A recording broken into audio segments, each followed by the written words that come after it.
In the wake of Hurricane Beryl, uncertainty loomed over many schools across Jamaica and their ability to reopen for the academic year. Yet through concerted efforts and funding from the Ministry of Education, we pulled out all the stops so that our schools would be ready for the start of the new school year. With the support of various stakeholders, institutions like Newell High School have undergone significant repairs, ensuring that learning can continue. With an enrollment of over 850 students, Newell has proudly served as a beacon of academic excellence for more than 50 years. However, the recent hurricane inflicted considerable damage on classrooms, the agricultural farm, and other vital facilities. But despite these challenges, the resilience of the school community shines brightly. So when we were assessing the damage, our number one priority was trying to see where the critical classrooms were, areas that needed immediate repairs, and what other substitute we could put in place to find classroom space for our students. And so we have been able to identify classes, all not the best ideal situation, but we would have worked and reworked and repurposed some of the spaces so that we can have school for our children and have those spaces comfortable. One source of support for Newell High came from the Donnie McClurkin Foundation, an international organization that has previously helped schools in Jamaica. Well, we found out about Newell High School because of the hurricane damage that happened. And this was a central location for us to be able to come and to offer some disaster relief.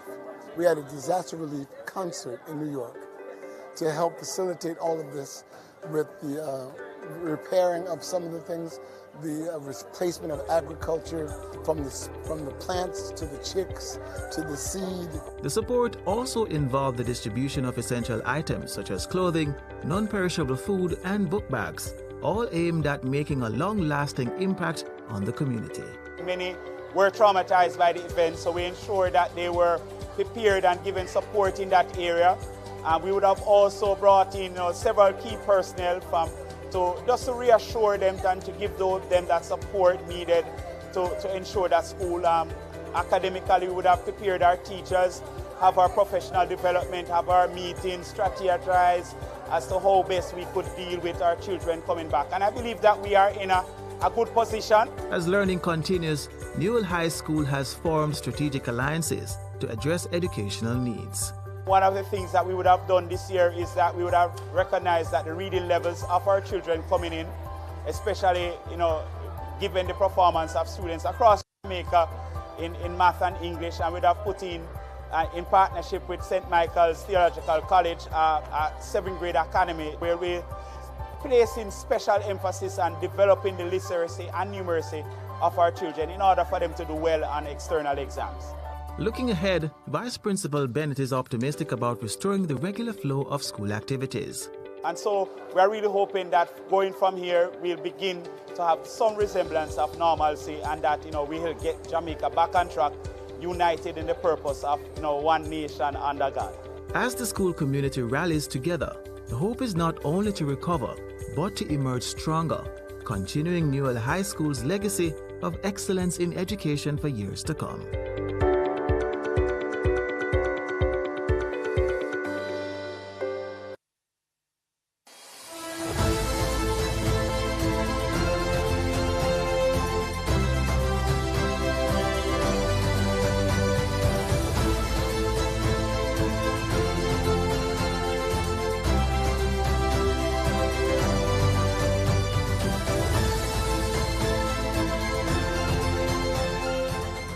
They say hard work pays off, and in the case of Mrs. Christina and Madden Williams, it certainly does. With over 40 years of experience, she stands as the dedicated president of the Horticultural Society, a role she has embraced with unwavering passion and commitment.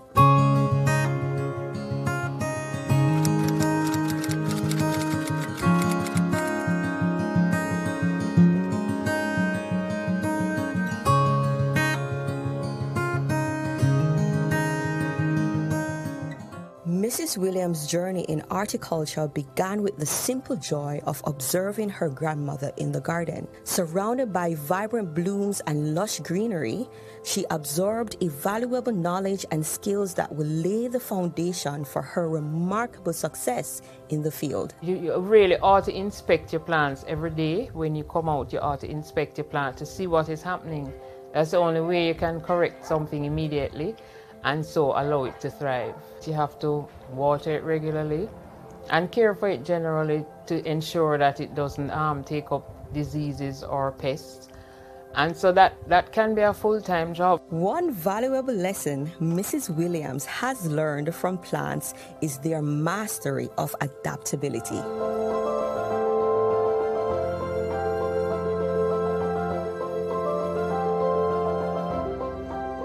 Horticulture is always on the move. There are many changes that take place within the industry. And initially when I started out, people focused more on house plants, and now there's just a full range. They're into gardening and all landscaping, all kinds of different aspects. One of the trends that I like is landscaping, because I like to arrange plants in a space, and I enjoy that a lot. Reflecting on her horticultural endeavors, Mrs. Williams shares how the guidance of past leaders in the society shaped her journey. The most groundbreaking work that I've done in horticulture is really at the horticultural showgrounds, because even before I became president, I was the facilities manager, and so I was in charge of looking after the grounds. We had a lot of challenges, and just lately, since I become president, I've been able to get the grounds up to a standard for horticultural grounds. However,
Good morning, everyone, and welcome to another post-cabinet press briefing. Today is October 30, 2024, and it is going to be a very interesting post-cabinet press briefing. As you see in the room, there are a lot of people here. There are others who are on their way to discuss many things, and I'll acknowledge many of who are in the room. If I have left anyone out, I am so sorry, but we've had to add matters to today's agenda. I have to acknowledge the Honorable Desmond McKenzie, our wonderful Minister of Local Government and Community Development, who is here with us.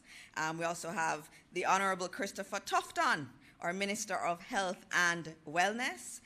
Coming later will be the Honorable Fayval Williams, our Minister of Education and Youth.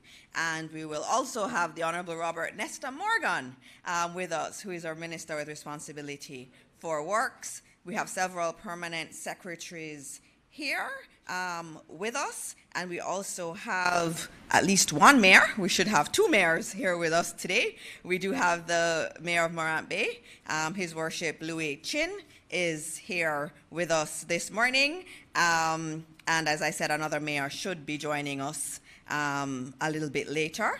We also have Mr. Chris Record, the chair of the AI Task Force, with us this morning, members of many of the ministries that I have noted already with ministers here. We also have members of the Artificial Intelligence Association, members of the Jamaica Technology Digital Alliance, and of course, our members of the media and all our Jamaicans who are watching at home and abroad. Good morning. I think based on the list of who is here, who is coming, you kind of know that this is a very big morning. And so we're going to try to get through the entire agenda as best as we can. And I'm going to start this morning with obviously condolences to the family of the student that was killed yesterday, who passed away yesterday at Campion College. It is never easy to hear of the death of any child anywhere. And so I do express condolences to his family and to the school family. And I know the Minister of Education will be here a little bit later, and I'm sure she also will have some words in relation to that. As you all know, Minister Clark, Nigel Clark, he resigned yesterday, effective midnight last night. There will be an announcement of a new Minister of Finance imminently from the Prime Minister. But in terms of looking at Minister Clark's legacy, it's always important to remind everyone of that legacy, and that legacy is very much intertwined with our Prime Minister, Dr. the Most Honorable Andrew Holness, and the entire cabinet and administration and the work they've done. And some of the key achievements we could speak to, and the list is unending. Our debt to GDP ratio being the lowest we've seen it in over 20 years, and we expect it to get back to the levels of the 1970s by the end of this fiscal year. Lowest unemployment rate we've ever had in Jamaica's history of 5.4%. All of these consecutive quarters of economic growth, we had a record there. The largest salary increase to public sector workers ever seen. The expansion of PATH benefits and also unemployment insurance. The list goes on and on. We want to thank Minister Nigel Clark, no longer Minister, but Nigel Clark, for his service to Jamaica. And I have to also thank him because he was a big part of the reason I decided to come into the administration. Seeing someone else leaving private sector coming in made me know that it is possible for us to do that. And so I do thank him for his work, and obviously the work continues, but we have a very good cabinet and we are led by an awesome Prime Minister, and I have no doubt that the work will continue and we will get to where we have always talked about, which is prosperity for every single Jamaican. In terms of crime, I have to do this, and I will do this every week, talking about the reduction in crime numbers. It is not talked about enough. Major crimes are down 14.1%. Murders are down 19%. Those are the facts. And so when murders and major crime were going up, They made the news every single day. Now that they're going down, nobody's talking about it enough. So murders are down 19%. Major crime is down 14.1%. And this is the October 26, 2024 data, year on year. Also, the data shows that because of the work of our policemen and the JCF, we see the number of gangs moving from 600 to 150. Still too many, but that's a big decrease. And that says that our JCF is working, and a lot of the new initiatives that have been implemented are working. The last thing I will point out, because usually I have a longer list, but given everybody here today, I won't be able to go through everything, is in relation to predial larceny, which is a very important issue that affects our farmers, and not just our farmers, but it affects everybody, because our farmers are integrated into their communities. When they lose their livelihood, their families, their communities also lose. And predial larceny is a huge problem in Jamaica. And in the past week, we heard the announcement of 300 agricultural wardens to be recruited over 3 years, and they're going to patrol farms and help us to deal with this issue. And this is going to cost us money. It's going to cost $1.8 billion to do this, but it is money well spent. It is important that we protect the livelihood of our farmers. And so I'm going to stop there in terms of the good news stories and all the things that are happening in government, and I'm going to move to our first guest, who is our Minister of Health and Wellness, the Honorable Christopher Tufton.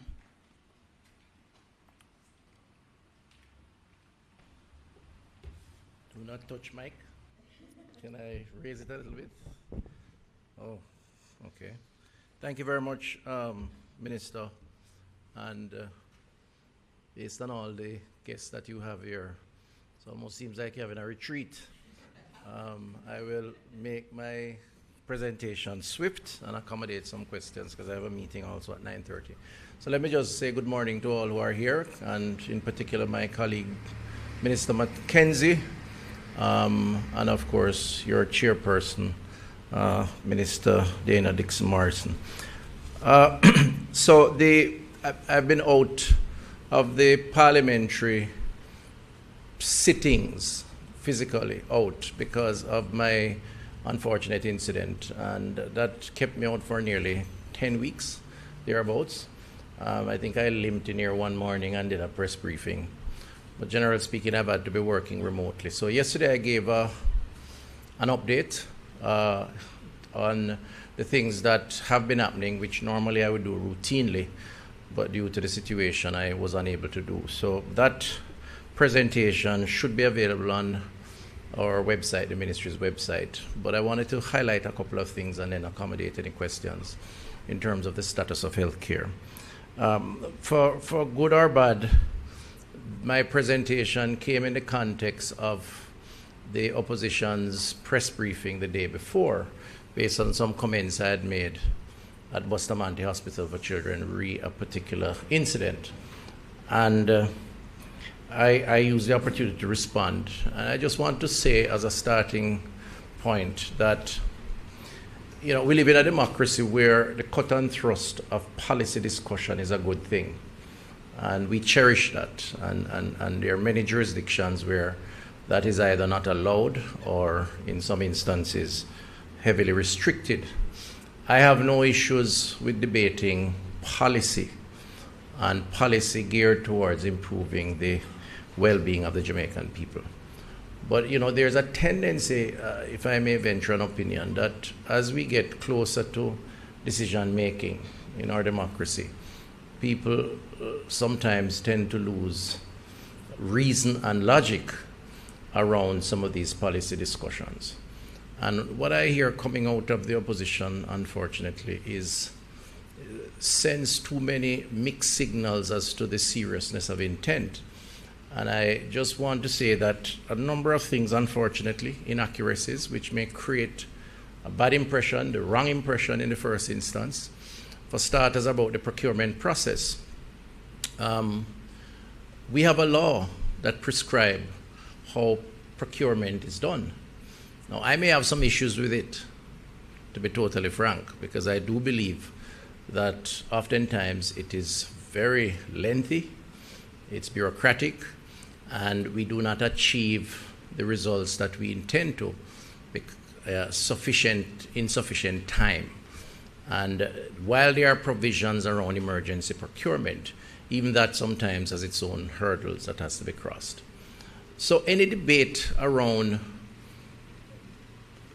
procuring, using government funds, equipment or building or otherwise, needs to be taken in the context of that. And I think there's a policy discussion that should be had around that process, but not a leap to suggest that somehow that process is being ignored and somehow the Ministry of Health is purchasing substandard equipment. I don't know of it, and if it is brought to my attention, I will deal with it.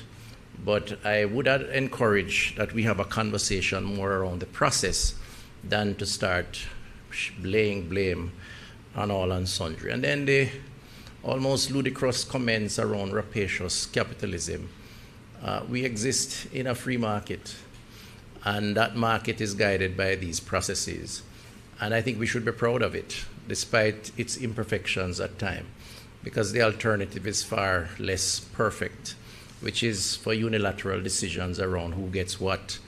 And I think we should stay clear of that. That is what characterized the 70s, that era, which we have all lived to regret in many respects. And so I just want to lay that out and to say, let's discuss policy. I'm ready, raring to go in the context of our competitive democracy. But let's not give false narratives, false impressions, hyperbolic statements, extremities, exaggerations, which only confuses the public and serves no useful end. Over the last number of months, a number of things have happened. I know Cornwall is a Achilles heel, if you will, of the government, of myself and my stewardship, because there's a lot to be said about the length of time, which is understandable. But I'm happy to report, and I said so in Parliament, that we're now in phase 3 of Cornwall. Phase 3 is the reoccupation phase, and that hopefully will offer some hope to those who may have felt like there was none at another point. In fact, we are hoping that we will start reoccupying the main building, the 10th floor building. Of course, Cornwall as an institution continues to function, and a number of positives. But we're hoping that before Christmas we will begin to occupy that facility, starting with the administration, and then we will go into a few other areas. Let me just quickly list them. And there's a reason for dealing with administration, record keeping, the server room. The brain of the institution starts there. And so in the wisdom of the project management team, in conceptualizing the approach to reoccupation, those were the areas that were required to be occupied first. Going into next year, first quarter, and by second quarter, the brand new A&E will be developed. And every month or every other month, you'll see more occupation of the facility. So I'm happy to report that there is light at the end of the tunnel. It's taken a while. There was a 3-year almost hiatus because of COVID. Otherwise, we'd have been there already. But nevertheless, the people of Western Jamaica and Jamaica will see a brand new Cornwall Regional Hospital. And when I say new, it is a rescoped project, which explains the cost, where every single piece of equipment and input will be new, except the concrete and mortar, which is the original 10th floor, which has been substantially overhauled. So windows, doors, tiles, ward space, beds, and all the other diagnostic equipment will be brand new, or in Jamaican parlance, new brand. And we believe that that will mean another 50 years with appropriate servicing. Beside Cornwall, Western Child and Adolescent Hospital is in a good place now. We're projecting May of next year, May, June, for its reopening, for its official opening, the first new, fully new hospital in Jamaica in 30 or plus years. And that facility will begin with an additional 300 employment to support those that will transition from Cornwall who are dealing with pediatric and adolescent care, because it will be a pediatric and adolescent hospital. And all told, Cornwall and Western Child come next year, and then a few months beyond that, we'll see some 800 beds in place at that vicinity, the largest concentration of hospital beds, 12 new operating theaters, and I could go on. And so that means progress. It doesn't represent crisis, as some have positioned the narrative. I want to commend the lab services at Cornwall Regional, who recently got JANAC certification, which means that the lab services at the very Cornwall Regional Hospital have gone through a series of quality standard evaluation. They did 1.7 million lab tests last year, and they are now certified to global standards. So a lot of good things are going on at Cornwall Regional, and I want to mention them. Myself and Minister Hill had a press brief related to that recently. Elsewhere in the build-out program, we broke ground recently, signed a contract for the Old Harbor Health Center. All told, including new equipment, will be about 930 million, and that is part of the health system strengthening. Spanish Town Hospital, the foundation is now being dug up, and concrete, I believe, will be poured soon. That's for a 6-story, almost $50 million building, so has started. The University Hospital of the West Indies is almost complete its new parking space and rerouted ring road of 270 million Jamaican dollars. And beyond that, we'll create the space for the next floor to be developed, a 6-floor building. Designs are complete, and we're going to market to deal with that. And in another month or so, we will sign contracts for the new St. Jago Health Center beside Spanish Town, and one in Portmore. And we will announce by the end of the year, early new year, plans for St. Anne and Maypen, both hospitals and health centers under the new health system strengthening. Just to note, in a macro way, 35 billion Jamaican dollars has been allocated by this government to upgrade and modernize our healthcare infrastructure. That's not a crisis. That's going forward. And I think those who mix the narrative don't appreciate fully the efforts. And I want to thank the men and women of public health, including the project management teams, for the efforts. The second point is in modernization is the health information systems. You may recall that we had signed a contract with Cable and Wireless to connect 105 health centers and hospitals digitally, so information can flow between them and within those institutions as part of the electronic health records. I'm happy to announce that some 88% of that target has been met so far and continue. So just over 90 of those facilities are now networked. And in terms of the health record system, the software that captures the patient data, stores it, and makes it readily available in real time for ease of access and a shorter time to treat with patients. Maypen Hospital is fully online, and Spanish Town is now fully online. I'm going there to officially kick that one off. They have been doing training. And simply put, because everything is about the people on the ground, it means that when you turn up at Spanish Town Hospital and you give your name and they punch that in, your entire record comes up, which gives you a much easier task on the doctors and administrators to determine what your health history is, treatment history is, medication history, what you're allergic to, and the doctors can treat in a much shorter time, as opposed to that physical file, which is always a problem. This government is modernizing public health. This is not a crisis. We are building, we are upgrading, and the people of Jamaica will benefit from that. So more to be said on that as we continue to advance the new system. In a few months, we are going to be announcing, hopefully, the results of a tender process in keeping with the government procurement rules around the leasing of diagnostic equipment. So part of the modernization has been, how do we get equipment sustainably in the health system that works? And you've heard me comment on it. big part of the problem is that we procure these equipment in the past. We have no extended service arrangements with the suppliers. And suppliers tend to, and I'll say it, controversial as it is, store the risk of inventory and not having inventory on hand in the health system, and therefore tell us that we need 2 months, a month, because they have to manufacture the part in some faraway country, or the servicer, the personnel have to fly in from overseas, and an essential service in the meantime is down, operating theaters included, and can't function. So we are rearranging that system where if those who are successful in providing under this lease arrangement have to come with training for servicing and routine servicing, not just when the equipment breaks down. So we're hoping over the next year or so, a much clearer path to ensuring that our CT scans or MRIs, the more complicated equipment, are not just digitized and modernized, but there is consistency of effort to support that.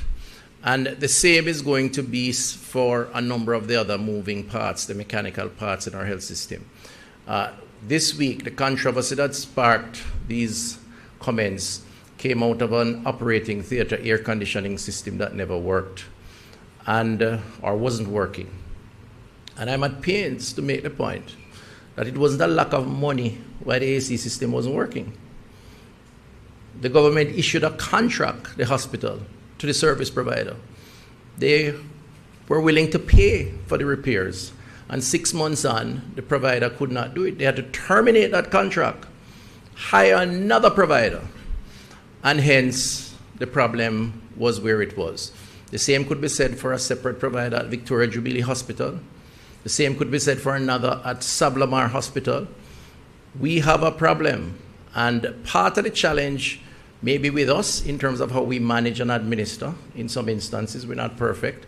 But a big part of the problem is the relationship we have with stakeholders who are expected to have trained personnel on the ground and be able to supply parts and so on to fix some of these problems. And that's something we have to address in the next dispensation. I'll take 2 more minutes just to say that a number of our other projects are on hand as announced and are doing fairly well. Operation Refresh. So we unveiled a primary healthcare model because the view by all of us who have looked at the data and the analytics of the data is that we have to do more towards community healthcare and try to avoid people rushing and crowding out our hospitals. So we announced in the sectoral, I announced in May, a 1 billion program under the theme Operation Refresh, which is to address health centers that need upgrading. And there are basic things that we're going to do and have been doing. Cooler environment, so air conditioning of the waiting areas for patients to feel more comfortable. Clean bathrooms and running water. A kitchen or cafeteria for the staff. Maybe a little conference room for meeting. More comfortable environment for the doctors. Pharmacy where necessary. And we have started that process. Last week I was at Catherine Hall Health Center in West Central St. Catherine. The week before that at Adelphi in Montego Bay also. Before that I was in St. Thomas. So we have identified about 100 health centers under this program, and the feedback so far has been good. And the idea under primary care reform is to improve the facilities for a more comfortable setting and attract more people in, but also expand the services that we offer under this new dispensation. And a primary healthcare model document was tabled in the Parliament, which you can review. Just 2 other things, and then I'll take questions. The smaller branded programs that we have had have been going on and doing well. We have done the Second Chance Smiles. That's a denture replacement program. Some 50,000 individuals have visited these facilities around this. 18,000 require some level of pre-prosthetic care, meaning some type of oral surgery, and a number of others have benefited from actual dentures. And that program is quite popular with many Jamaicans. Unfortunately, many of us choose the first option when we have a problem, oral health problem of extraction. And so we accompany that with a good oral health messaging.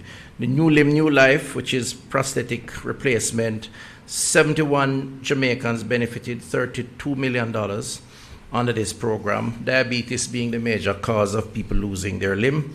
And I'm very proud to say that the Jamaica Cuban Eye Care Program, since September to September this year, 1 year, they have done 1,847 surgeries, 1,192 cataract, 73 cases had to be rescheduled, largely because patients had to be treated, hypertension and so on, so they had to be prepared for surgery.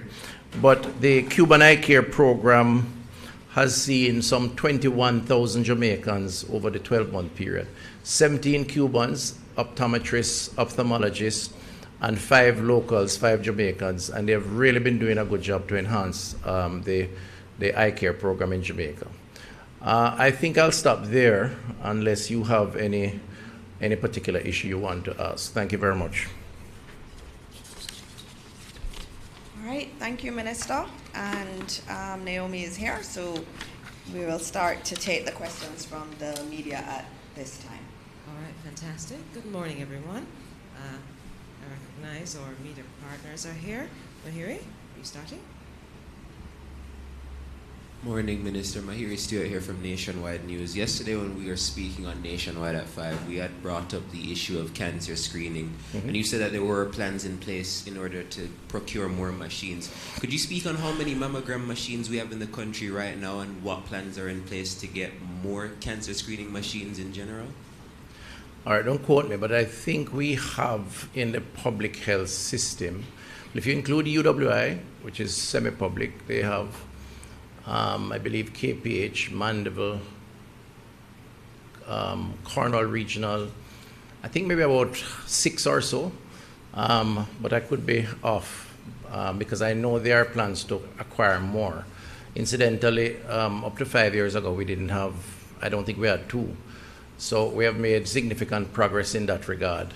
The general issue around screening is something that we have to encourage. It's not just around cancer screening, but getting Jamaicans to know their numbers or know their health status, which is why we have the Know Your Numbers program.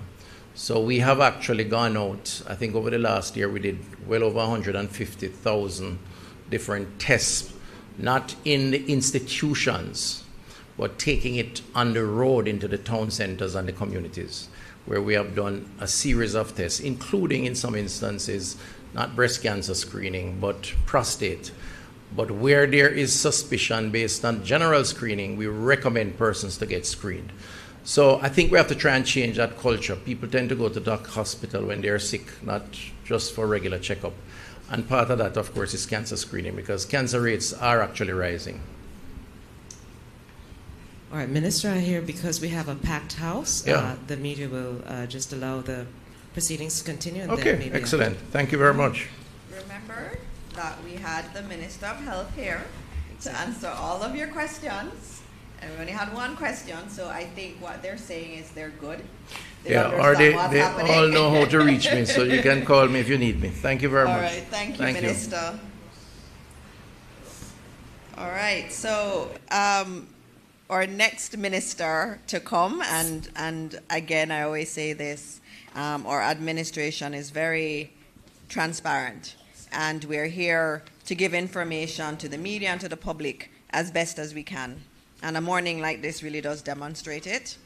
When we do these post-cabinet press briefings, our ministers make themselves available to take any question from the media, and there are many this morning who are here waiting to take those questions. And so the next minister up this morning is the wonderful Robert Nesta Morgan, our Minister with responsibility for Works, who's going to give you an update on the roads, which is an area that many Jamaicans have a very strong interest in. So welcome, Minister. It's good to see you here. Thank you very much, Dr. Dana Morris Dixon. And no, I didn't pay her to give me that compliment. And morning to everybody, morning to members of the media, and also our listening, and viewing public. I'm here this morning to basically give you some updates on the Spark and REACH programs. As you know, we have two main programs going on now. The REACH program came about because of the impact of Hurricane Beryl on sections of the island, particularly the south coast, including St. Elizabeth, Manchester, and other parishes on the south coast. We would have allocated over about $1.5 billion, thereabout, to the National Solid Waste Management Authority, as well as to the National Works Agency to carry out cleaning and some rehabilitation works in various communities. The REACH is almost complete. It's about 82% complete in terms of the cleanup aspect of it. We would have focused on vector control, particularly in areas of Portmore where you have a lot of earth drains. We would have focused on cleaning those to reduce the mosquito population. The other aspect of REACH, which is a $3 billion program, is the road rehabilitation program, and that is currently ongoing. Prime Minister would have announced it in September, but due to consistent rains, we were not able to escalate the patching. I think in a ballpark way, we have lost probably about 60 to 80 tons of asphalt due to rain, where contractors would have gone out with a truckload of asphalt to do patching, and the rains came down, and you cannot put down cold asphalt. So we had to make decisions during the period to pause the patching. I know that there are members of the public, justifiably so, who are a bit concerned about the patching not moving as fast as they would like it to. But we have to ensure that it is done properly so that it does not, the patched road does not become destroyed too quickly. The REACH program goes until March. That's the patching aspect. It ends in March of next year. So we'll be doing road rehabilitation from now all the way into March. And then I can also announce this morning that the Public Investment Management Committee, which is PIMC, yesterday approved the Spark program. I think that's something that is very significant. It was the last act of our now departed finance minister, where he ensured that the $45 billion Spark program was approved by that entity. It will now go to the Public Procurement Committee, where we expect it will be approved, and then it will go to Infrastructure Committee and Cabinet. So we are on track for the first road to be fixed before the end of the year on Spark. I want to mention something about Spark that I don't think a lot of people recognize. We have condensed a 2-year procurement in about 7 months. We started the Spark procurement in and around, Prime Minister announced in March. We started about April, May, and we're now at the back end. Usually these things take about 18 to 24 months, and I think I must give credit to the National Works Agency, the Ministry of Local Government and Rural Development, as well as the Constituency Development Fund and the Ministry of Economic Growth and Job Creation, and the MPs and councillors across the island who accommodated us in their constituencies for the consultations. They have submitted over 600 roads, community roads, to be repaired over the 2-year span of the program, which includes both total rehabilitation of roads as well as the replacement of NWC water pipes. So that's the update. We have so far had consultations in 62 of 63 constituencies. Each constituency would have submitted approximately 10 roads each. We will not be fixing all 630 roads in the first year of the Spark program, but a significant amount will be procured. We've been having engagements with various stakeholders such as Petrojam to deal with the asphalt production. We've been working with the presumed enterprise contractor about their alliances with the local contractors, who are very important partners in the Spark program. So I just wanted to make those announcements. Patching continues. I want to apologize in advance to all those who go and pick up their children in the afternoon and confront asphalting team, which causes significant delays. We're trying to work as fast as possible and trying to be as non-disruptive as possible. So I want to apologize in advance for that. And that's my update, Minister Maurice Dixon. I don't think anybody have any questions. Does anyone have any questions on the fantastic patching that's happening across the island and the roadworks that will come that Minister Morgan has spearheaded? Marie never had a question because I said it. All right, there are questions. No, wonderful. There are more than one, actually. Wonderful. So let's start off with Shoshana this time. Good morning, Ministers. Shoshana Small from Leglino. Minister Morgan, there is no special legislation under which this Spark program is going to be taking place, right? So what I want to find out, it is a big program, 2 to 3 years, $45 billion. What are the mechanisms in place to ensure that there is a high level of accountability to how this money is spent? Well, and that's a very important question, and I thank you for it. The current accountability framework that exists in the government is the most robust that we have had in our history, which is why, if you look at the Integrity Commission report, the annual report, you'll see that they have examined thousands of government contracts, road contracts, building contracts, and they have not found adverse findings in any of them. The Integrity Commission has full right. The Auditor General has full right. All the government governance entities have full right to examine every single government contract that exists. What we have done, Spark was an international tender. It wasn't just a local tender. We went internationally to get the best companies. We would have followed the procurement rules established by the statutes that exist in Jamaica. We would have followed all the necessary governance frameworks to ensure that there is no question about fairness and equity, and there has been no question by anyone who has been involved in the Spark procurement process of any unfairness or inequity. As the program is executed, based on the contract, which is now at the AG's department being reviewed by that team, the contractor will have certain obligations. The government is the owner of the contract, not the executor of the contract. The execution of the contract will be done by the enterprise contractor, who will be announced shortly. And they will be held accountable, as they are now being held accountable on the South Coast Highway Improvement projects, for any defects that may occur on the project. And under Spark, there will be a defects liability period where if they build a road and there are flaws, let's say 12 months or thereabout, they have to fix it without any cost to the country. So, new accountability mechanism, I don't think that's necessary, because the ones we have are extremely robust. They are very independent. They are very capable, as is reported on your news on a regular basis about whatever investigations are taking place. So that's basically the framework that we're working in.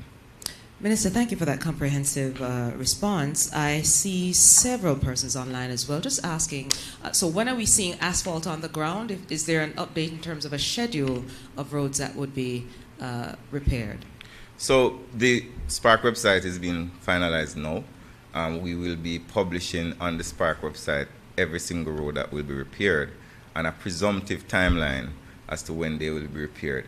Based on where we are in the procurement process, we know we just received PIMC. And you have to give credit to the Ministry of Finance. The PIMSEC, is it the PIMSEC process or the PIAB process? The PIAB process, and Minister Williams is a member of PIAB, is a very involved and long process. And the Ministry of Finance's team would have condensed it and worked overtime. It's thousands of pages of documents. The Spark is one of the biggest infrastructure projects that we have done under CAPEX in this way. and the Ministry of Finance team would have worked overtime yesterday to pass the process. Now, we are now in we are almost in November. Now we go to Public Procurement Commission, which is going to take about a week.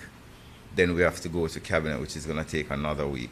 So I expect that by the middle to the end of November, Cabinet will have the opportunity through the Infrastructure Committee to make a decision, which I suspect would be a positive decision on the execution. And I know that the enterprise contractor has the capability to move very quickly. So you will get roads being built before Christmas, long before Christmas. Wonderful. And can you say, just my own follow-up, when will that website go live?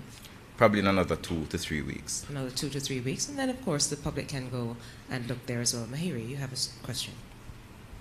Morning, Minister Morgan. Morning, Mayor. As I listened to your presentation, one thing did catch my ear that I want more clarity on. You said 62 out of 63 constituencies have submitted their roads. Which is the outstanding one, and what's the hold-up?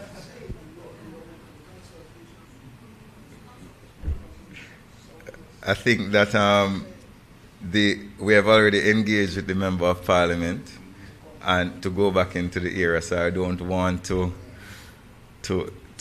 cause that Member of Parliament to in the public domain. There were some challenges as it relates to the organization of the consultation, so I'm giving that Member of Parliament the opportunity in an atmosphere of magnanimity and deference.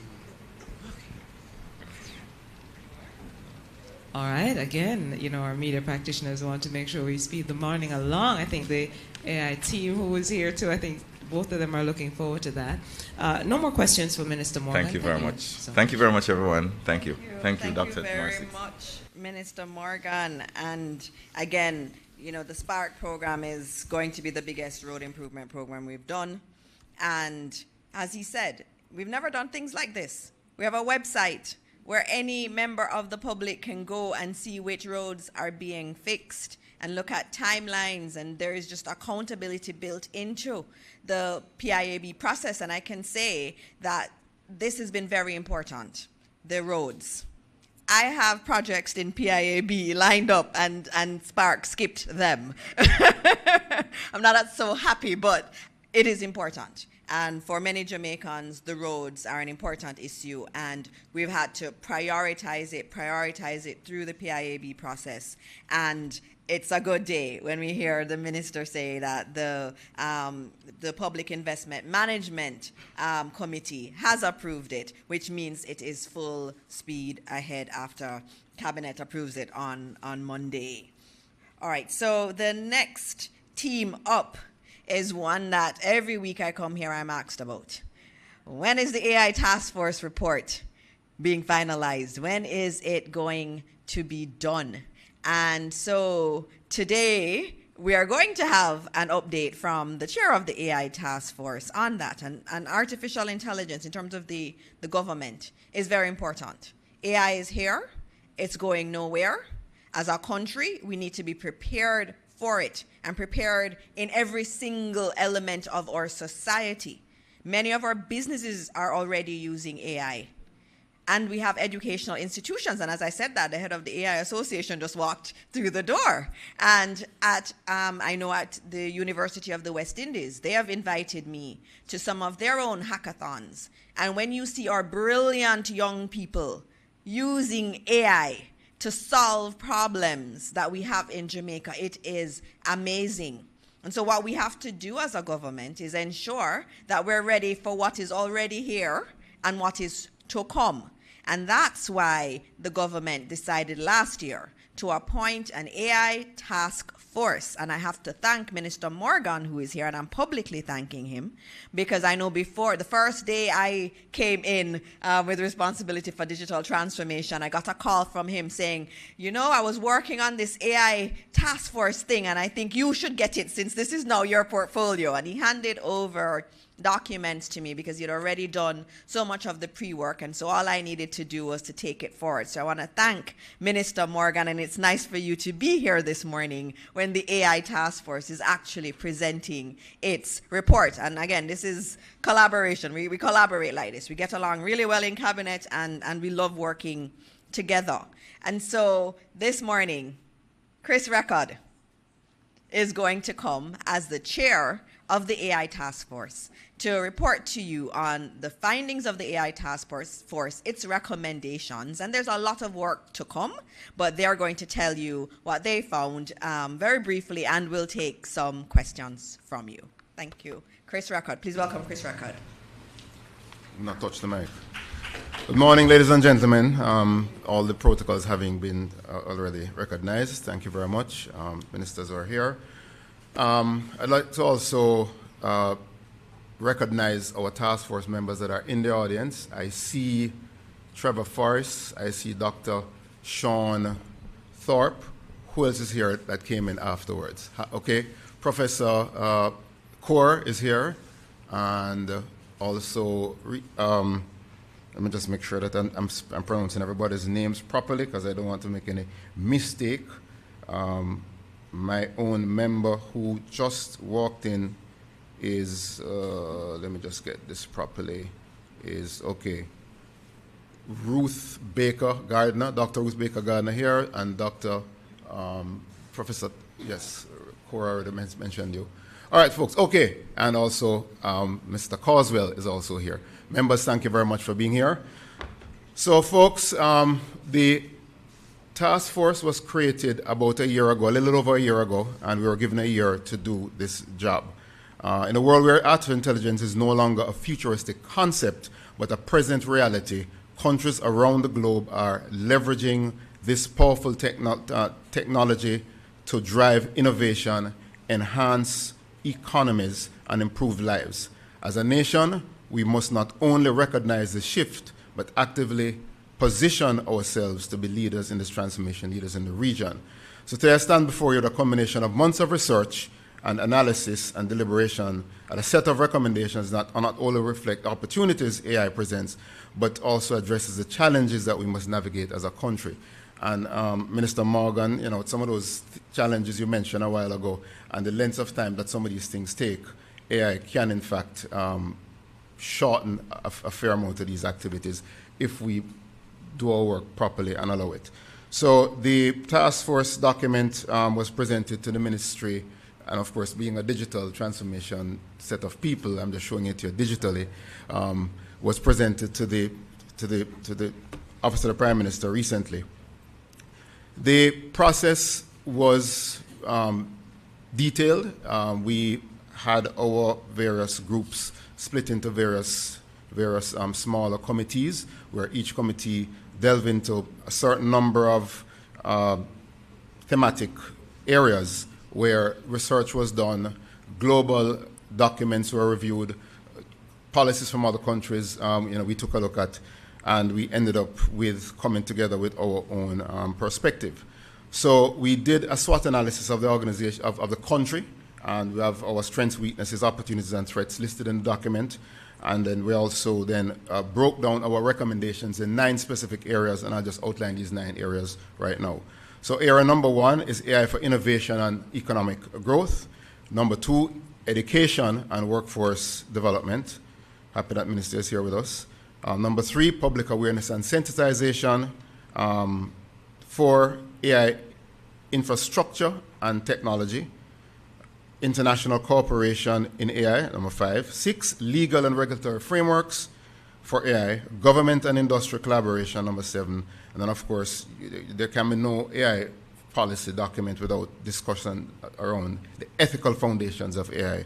And then, of course, we ended with number 9, set of recommendations, comprehensive AI framework that needed to be put in place. So at a very high level, I will share some of the suggestions and recommendations. So each area, each thematic area, there are challenges outlined for each of the areas. Then there's a recommendations, short-term, medium-term, long-term recommendations for each of these areas. So I'll just, at a very high level, speak to the some of the recommendations coming out of the coming out of the task force.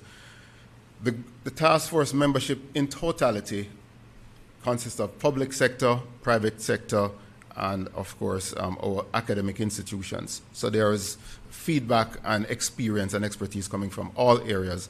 And of course there are folks who are, pro AI being good, and there are folks who are caution about the issues with AI and potential hazards. And we're not going to get into any science fiction stories, but the fact of the matter is that there was a very balanced discussion and debate as we went through our deliberations.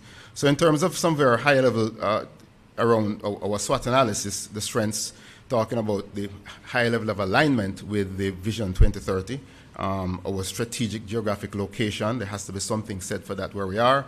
Our growing tech ecosystem, I recognize members of the JTDA, Jamaica Technology Digital Alliance here. And youthful and tech-savvy population, yes, we are.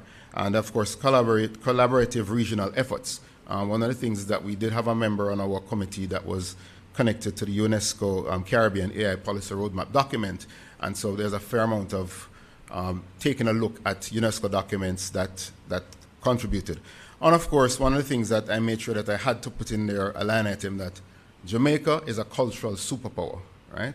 And as a result of that, how are we going to leverage AI to ensure that that remains and that use of AI does not negate or take away? Because we are seeing all kind of fake things that are happening out there that, we all know it ain't Jamaican, right? So we have to ensure that some of these warnings and preventions are in there. Weaknesses: digital divide, skills gap, workforce preparedness, limited research, regulatory ethical challenges, dependencies on external technology providers as some of the weaknesses. All the opportunities are listed. We have a fair amount. It has a potential to drive significant economic growth. Big opportunity there. Private sector collaboration. Big opportunity. International partnerships. We have a whole section of recommendation there. And of course, the threats. We cannot have anything around digital or technology without having listed cybersecurity risk as a threat, and of course, data privacy and data protection as some of the risk areas. Ethical and social, global competitiveness, and of course, a big one that nobody likes to talk about is our general resistance to change. It's there, and it's a real situation, and we have to find the most delicate, nuanced way to deal with it. So one of our top areas of recommendations, and I will just jump to this one because the minister is sitting right in front of me, and this is around education, right? And I just read the policy issue as we wrote it down in the document. Within education, generative AI technologies have already disrupted traditional assessment methodologies as they push the boundaries of academic integrity and challenge teaching objectives. For example, allowing students to produce perfect answers without engaging the educational material. However, AI competencies can be beneficial in the workforce, providing a productivity boost in diverse sectors. While some jobs will be automated, new ones will emerge, requiring specialized AI knowledge. Jamaica's education system must find ways to build competencies in AI literacy for both teachers and students alike without compromising the validity of student assessment, and to equip workforce with the necessary AI and STEM skills to be competitive in a global economy. So that's just the policy issue.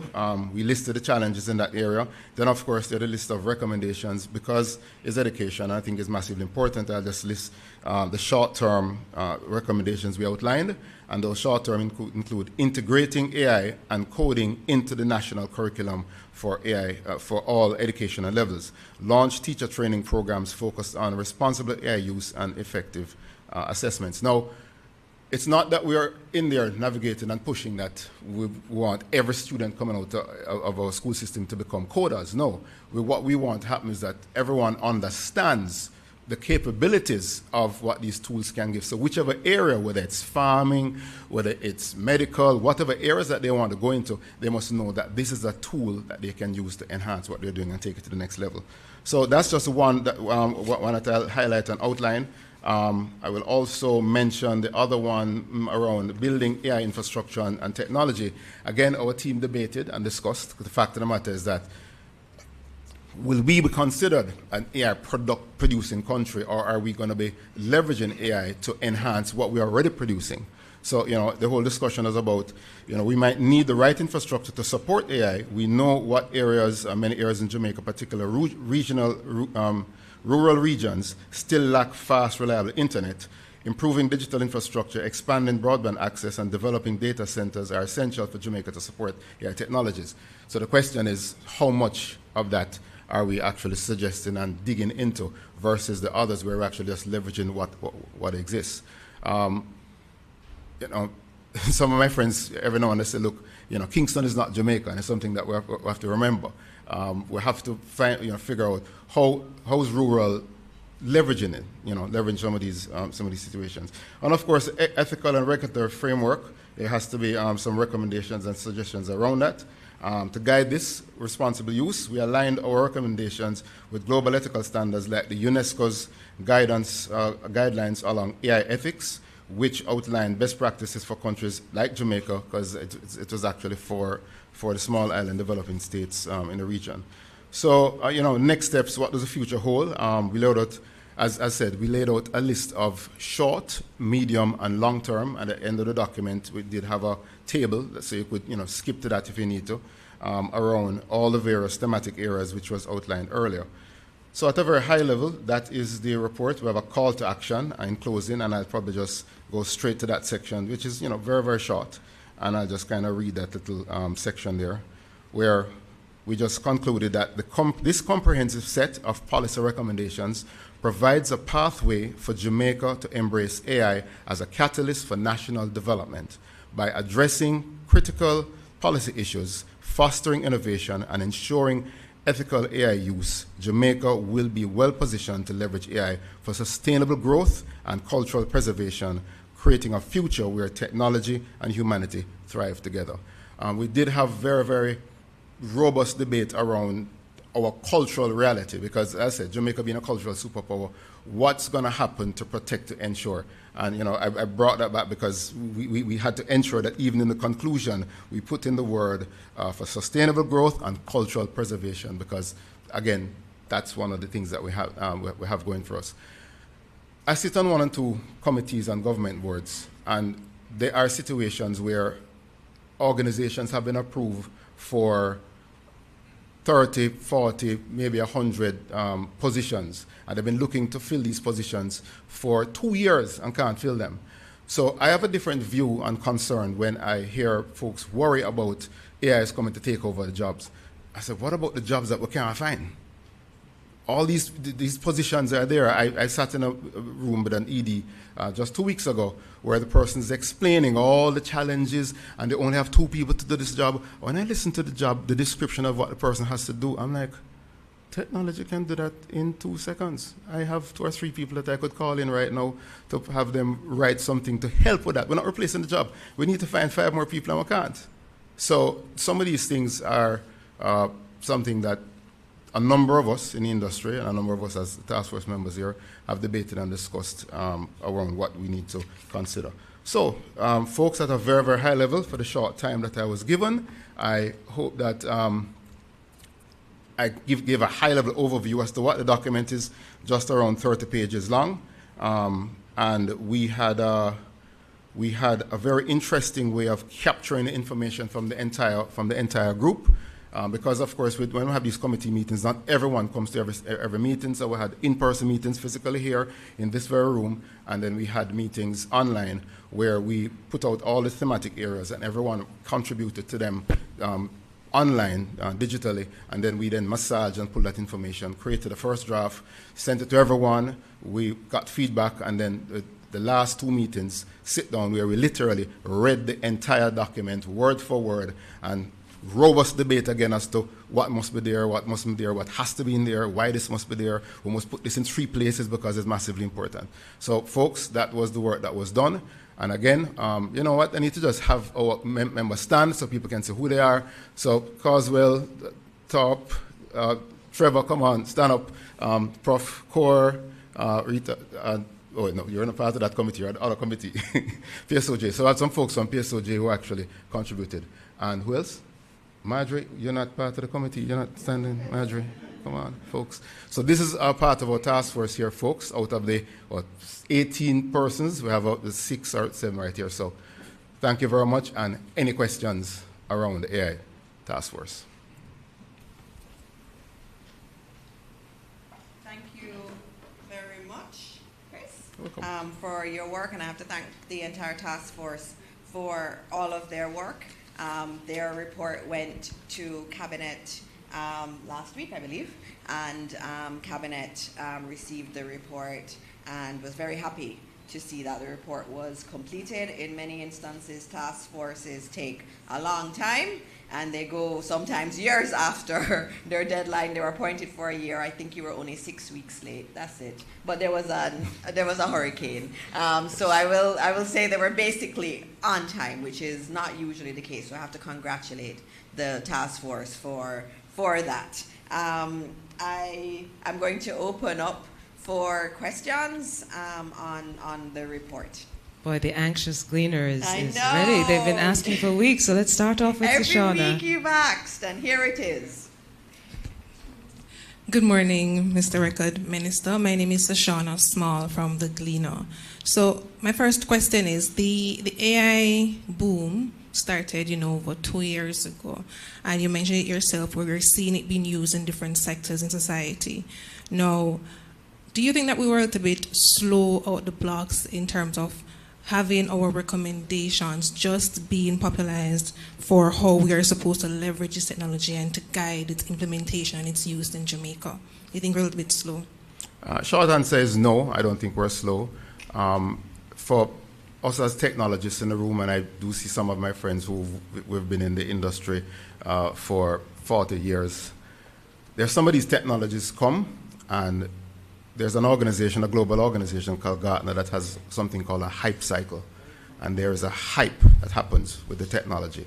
And then after the hype, the peak, it goes back down and it gets into some sort of normalcy, they call it a trough of disillusionment, and then it comes normal.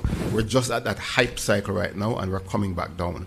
So yes, with some technologies, you can jump in very early and you log on to the hype, where every single solitary bit of digital technology is all of a sudden called AI, right? So when it was just, programming, automation, it was expert systems, it was, machine learning, every single solitary thing all of a sudden is branded AI. And then, of course, every single solitary soul all of a sudden becomes an AI expert. All these people that that person don't know diddly about AI, all of a sudden is an expert in AI. And so you just have to smile and move along, because a lot of us been in the industry for 40 years doing what we're doing. So short answer again is, I don't think we're late. We're just going with the time and going with the hype cycle. Not really, but we're kind of looking to see, okay, where are we with this thing? Because it is cooling off right now. And by the way, the billions and billions of dollars that were invested in a lot of companies, a lot of people are bawling right now because it's falling apart. Thank you. Thank you, Chris. Minister, I have one online wanting to then know the process from now, the fact that Cabinet has received, to how then you will move to implement or amend any of the recommendations and get it now running in the country. Sure. There's a process. So now that Cabinet has seen it, and we are making it available also to the public, so the public can see the work of the task force. We will then move to developing an AI policy for Jamaica. That's the main recommendation from the committee, and that is something that is very important, because there are many elements of AI that we have to look at. So the Ministry of Education, for example, has already led, and there are questions about how late we are. I will note that the UN, they did their research and had their big committee on AI for humanity, and this is a big body. And that AI report was just finalized in December and being rolled out now. Jamaica is actually one of the leaders in having done an AI task force like this and actually having really detailed recommendations available. So we're actually at the forefront. The Ministry of Education has already done an AI policy for schools, and that was finalized this summer in August. So they are already moving along, working in tandem with the work of the task force. And so the ministries were not just waiting for the AI task force to finish. because we knew AI was here. Our students were already engaging with it. Many of our students use ChatGPT on a regular basis. And so the Ministry of Education had to be proactive from the very beginning in terms of looking at it. Many of our universities have been proactive in terms of using AI quite a bit more. And many of our other government agencies, I know, are looking at tools that could be used. So the next step for us is really having an AI policy. And I always talk about the ethics of AI. There is a lot of work for us to do in relation to the ethics around AI. So Jamaica as a leader in those conversations is important, because even if we look at some of the AI tools that could be used, for example, in banking, you could use some AI tools for discrimination against people who live in a particular way, depending on how you build your algorithms and some of the AI that's embedded in some of these decision systems that are built. So we have to be very mindful of that and have policies related to that. We also have to look at AI and the impact of AI in media, and even in terms of our democratic processes. How do you use AI? Because you've seen it so much. You can use AI to make anyone look like they said something that they did not say. Those are things we're going to have to contend with, and we're going to have to figure out. And so there will be an AI policy, and there will probably have to be different policies depending on the area. All right, great. Shoshana? Thank you. Mr. Record, you mentioned earlier about the use of AI in different industries. The BPO industry is one of those industries that people were worried that AI would come and take all the jobs. So based on your research, what have you seen to be the impact of AI in this industry? So very interestingly, one of our members was Mr. Yanni Epstein, who's the chairman and CEO of ITIL BPO in the region. And just 2 weeks ago, he actually launched a product, an AI product that they created. And this is one of the discussions that we have here repeated over and over again with respect to AI will not replace your job. The person using AI will replace your job. And so at that launch, one of the things I said, the company who's now leveraging and building an AI tool to help the team. So one of the things that they're doing is actually using AI tools to help that agent to become a super agent.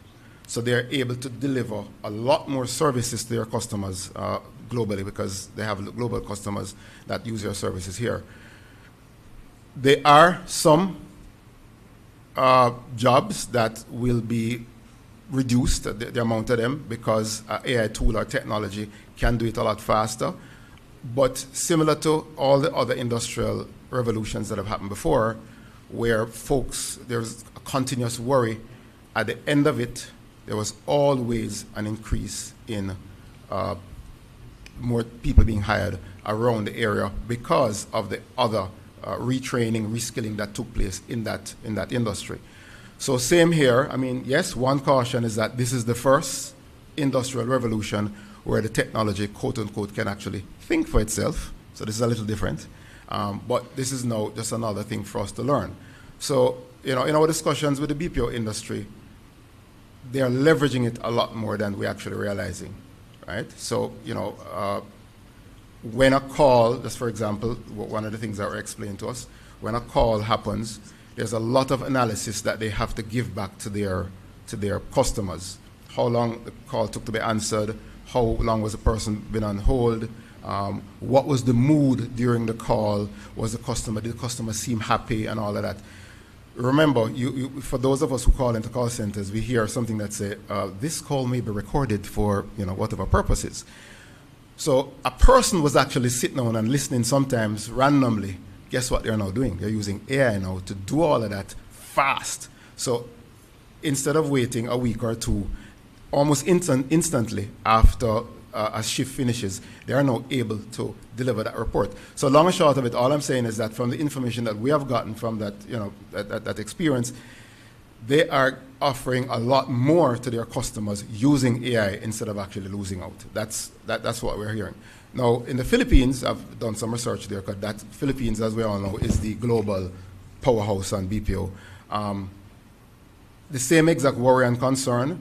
The reports coming out of something that I read last week in The Economist saying that we're not going to see any big dip for the next 2 years, but some folks are getting nervous and they are quitting. So they're quitting before they claim that the AI takes away their job. So is it AI actually causing them to leave? We can have that debate.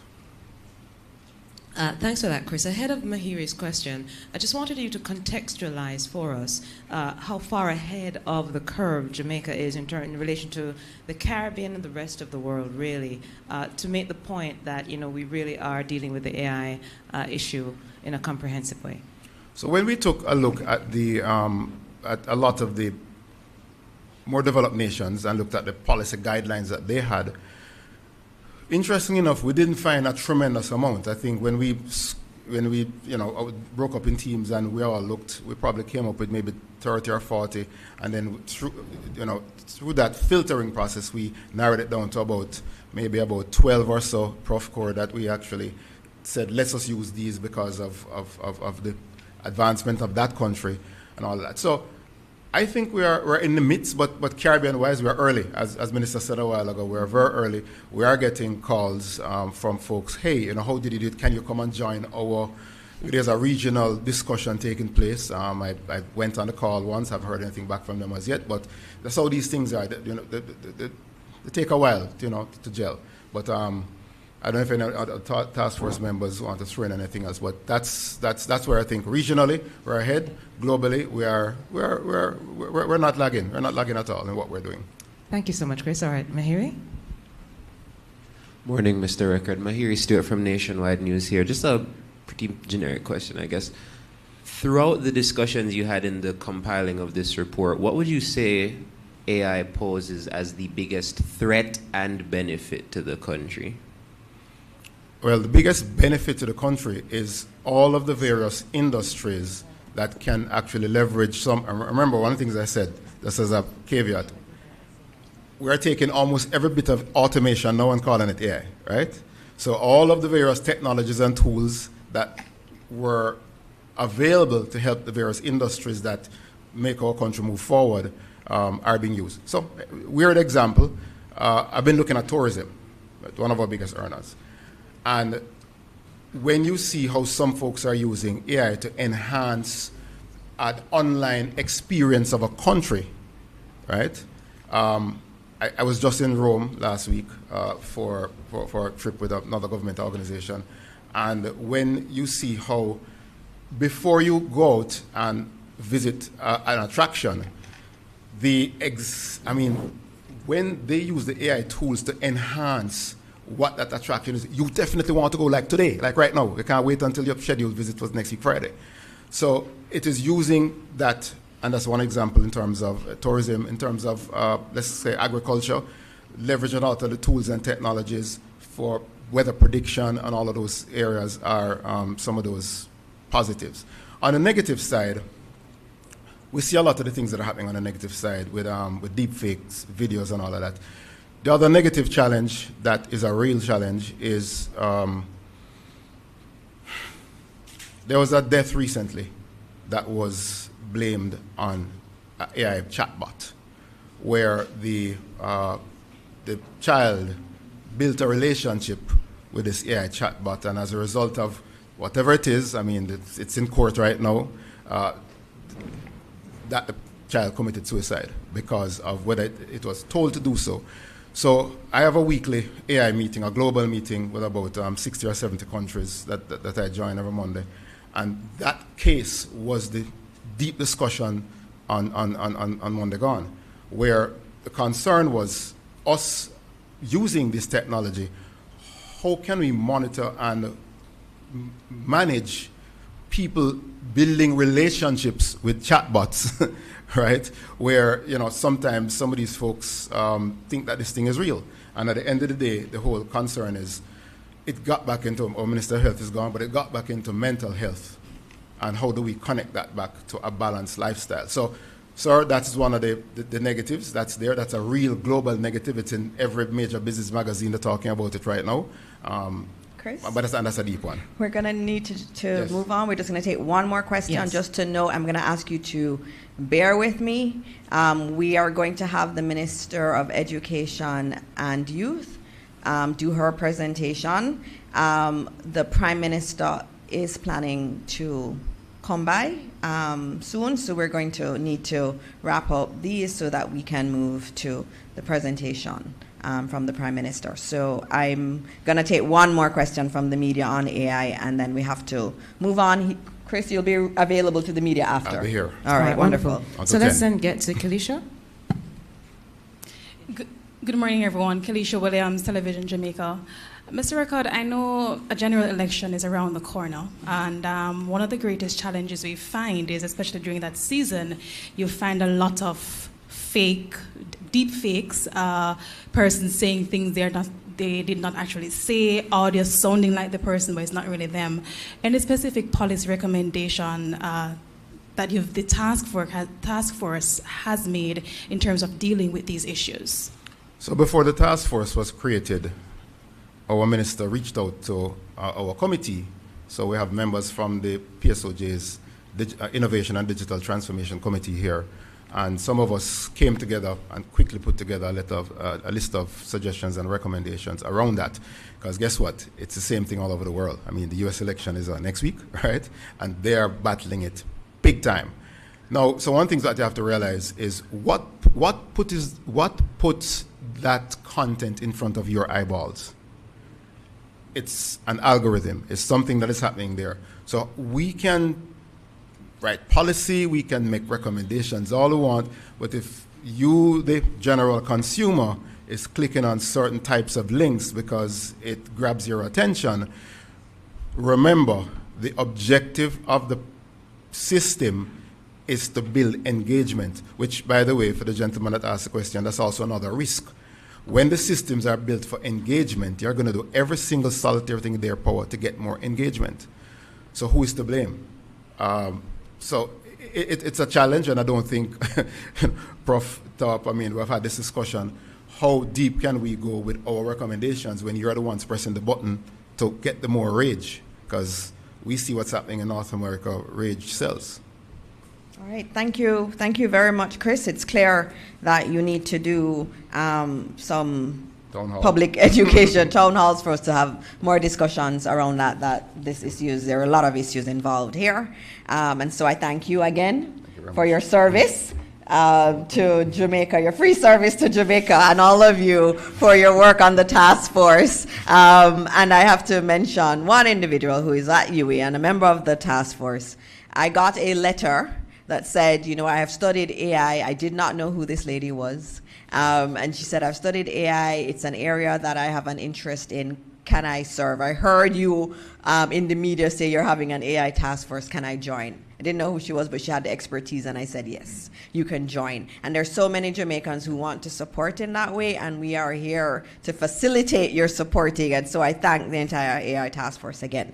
And now we're going to be moving on to our Minister of Education and Youth. And unfortunately, because she comes last today, it's still the most important, but after her, there's an even more important discussion we're going to have with PM. We're hoping that he will start at 10 a.m. So unfortunately, we may have to take some of the education matters over into next week. But Minister, it's quite important for us to hear about what's happening in the Ministry of Education, and so I hand it over to you now. Thank you so much. Good morning, everyone. Let me acknowledge the Honorable Desmond McKenzie. I see MP Sybil's here. Ladies, and my team from the Ministry of Education and Youth, ladies and gentlemen, members from the media, Jamaicans everywhere, good morning. So let me begin by expressing my heartfelt condolences to the family and friends of Rashad Richards of Campion College, who died in what is believed to be a freak accident involving a goalpost yesterday after school. The ministry's guidance and counseling teams, along with the guidance counselors from other schools, are expected to visit the school today. I'm sure they're there already, and begin to offer support to students and teachers. Let me take this opportunity to share that there are set standards for the equipment used in sports offered at schools, including goal posts. And these standards are in the Jamaican Standard Specifications for the safety and performance of football goals. It was the first to be completed at the time. It was created by the Ministry of Education and Youth in partnership with the Bureau of Standards Jamaica some years ago. And these standards include how goal posts should be used and even how they should be secured when in and not in use. And we will be reminding schools of these standards, and teams from the Ministry of Education and Youth will be conducting visits to inspect these goal posts and ensure adherence to the respective standards. Schools must remain places of safety. Let us keep Rashad's family in our prayers. So the Ministry of Education and Youth is midway through the Christmas term 2024, and is gearing up for another busy month. Each year, November commemorates two of our very integral stakeholders, our Jamaican youth and our parents. November is National Youth Month, and the Ministry of Education and Youth, through the Youth and Adolescents Policy Division, coordinates a series of activities aimed at recognizing and honoring the contributions, the energy, and more importantly, the potential of our Jamaican youth. So this year's theme, Youth Impact 2024, Innovative Minds, Purposeful Action, Collective Triumphs, is intended to inspire a call to action, encouraging our young people to focus on the tangible influence and contributions they can make in their communities. Youth Impact 2024 will embody empowerment and agency, action and responsibility, leadership and innovation, collaboration and inclusivity, measurement of progress and legacy. Of importance to our youth, we know, is education and skills training, which will open avenues for employment and entrepreneurship.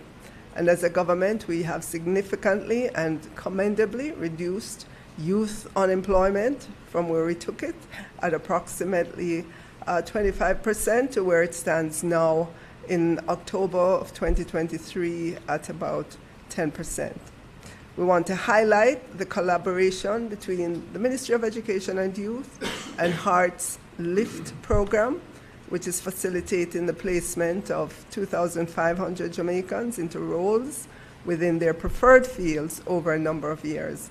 Of course, as well, we have to highlight the increased access to tertiary as a result of actions on the part of the Ministry of Finance and the Public Service to no longer requiring two guarantors. As a government, we believe in the continuing investments in education and training, especially for young people, to ensure they have the requisite skills and knowledge now and in the future. I move on now to our next event. Well, let me just highlight some of the calendar of events for National Youth Month. We begin with a celebration of faith, and of course, we have we will have the 15th sitting of the National Youth Parliament. We'll have around the table discussions upon the corner initiatives, consultation on the national youth policy. We'll also have a global night, student leadership and governance capacity building workshops, National Youth Month Forum, and even the AGM of the National Youth Council of Jamaica. So I invite you to follow along on social media platforms to check out the topics of the various calendar events that we have announced. I now switch to another important event during the month of November, and it's the National Parent Month. The National Parent Support Commission is the agency of the Ministry of Education and Youth committed to strengthening and promoting support for parents and, by extension, families through respectful and positive collaboration. Home and school are important worlds in the lives of our children. When both are connected positively, our children can begin to feel safer and secure, and this affects their learning and development in healthy ways, and thereby benefiting not only students but parents, schools, communities, and the country. The recognition of Parent Month is an initiative observed every November and is that time when the sector spotlights parents, giving credit to their contributions. This year's Parent Month theme is Surf Beyond the Surface. It will guide parents in a month-long discourse on parenting and artificial intelligence. The theme is supported by 3 pillars. Pillar 1, click, get with it. Pillar 2, connect, go with it. And Pillar 3, collaborate, grow with it. Of course, we look forward to the activities to commemorate National Parent Month, including a media launch, which we will have on Friday, November 1st, church service on Sunday, November 3rd, community sensitization meetings in schools, the accreditation framework launch, town hall activities, and much more. As you would agree, November is a special month as we celebrate not only National Youth Month, but also National Parent Month. And this is our chance to recognize our amazing young people and the parents and guardians who guide them. There will be many activities where everyone can join in and begin to make a difference. So let us come together to support our youth, strengthen our families, and build strong communities. And again, I implore you to follow us on all our social media platforms. Thank you, and I look forward to charting all the positive things we will achieve together during the month of November. Thank you. Thank you very much, Minister. And I'll ask Naomi if there are questions. Well, Minister, the media says they're waiting on PM. So, but you have the Minister of Education here. I'm sure you have some additional questions. We are waiting for him. He is going to be here imminently. Indeed. Naomi, were there any other questions that had been there before that we could take in the interim? Sure, let's take one from Kalisha and I'll get a few online. Thank you. Good morning again, Minister. In regards to the incident at Campion College yesterday, it's a third such incident within a decade, and there are still concerns about what the Education Ministry is doing to ensure that we don't have a repeat of what happened yesterday. What is the Education Ministry doing about that? Thank you. All right, so as I said in my presentation, we promulgated standards. We continue in our physical education courses to ensure that safety is taught. We do periodic audits, but my understanding yesterday was that there was quite a bit of rain. Soil might have softened. We don't know. We have to investigate exactly what happened. But we want to assure Jamaicans that we do checks across our schools because we know the danger of goalposts in our schools, having had the experience with deaths in the past. Thank you, Minister. Any further questions from the floor? All right. Minister, there is one. I think we're just awaiting the Prime Minister. They're trying to fix that door. Yeah. All right. There is one concerning the issue of parenting. November is Parents' Month as well. And there was a question online concerning how many parents are on board in terms of improving the standards in schools and working along with schools to ensure that we have greater outcomes for our children. All right. Would you, Minister, you can comment. I know that the head of the Parenting Commission is here, so we can take some questions until PM gets here. Okay. So I am really proud of the effort of the Ministry of Education and Youth during this past academic year to reach out to parents in terms of providing lots of different sessions for them to meet their needs. I beg your pardon, Okay. Minister, as right. we respond Can to that, we may we please stand for the arrival of the Prime Minister, Dr. the Most Honorable Andrew Holness. Good morning, everyone. Good morning. Good morning. Please.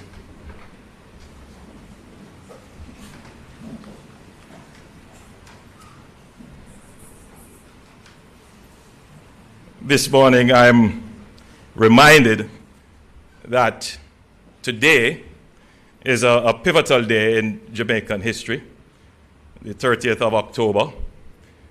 I take you back to the year 1980, when the Jamaica Labour Party won what was described then as a landslide victory. Then, I believe, the largest margin won by any political party of the time. But it is more remembered for the Deliverance campaign. It was also remembered as a time when Jamaica pivoted from a particular type and style of governance. And it is usually well regarded as a period of time for the rescue and recovery of the Jamaican economy.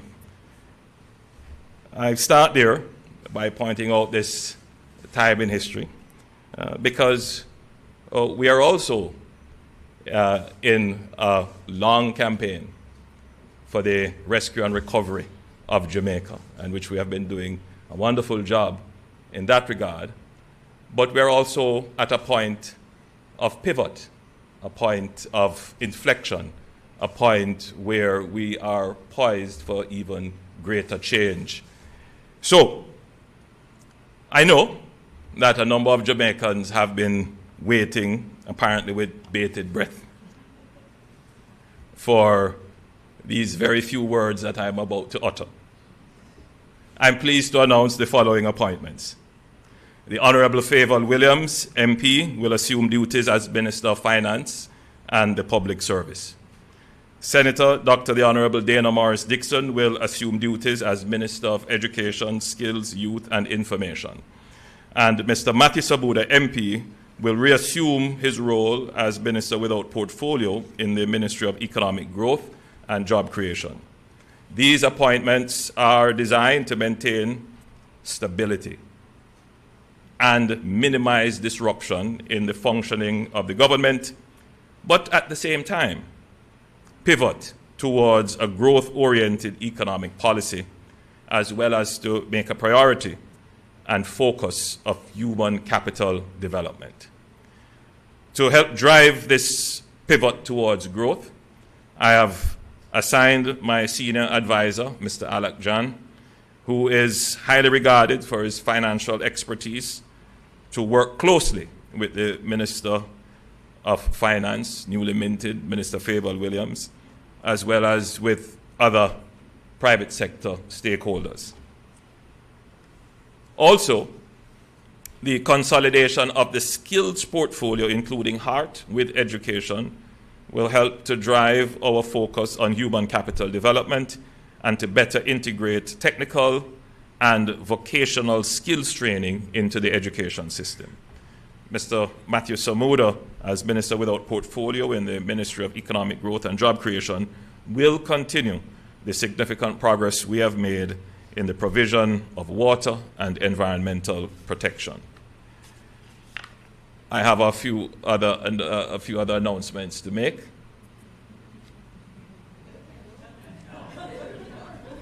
Yes, I'm just giving you some time to process.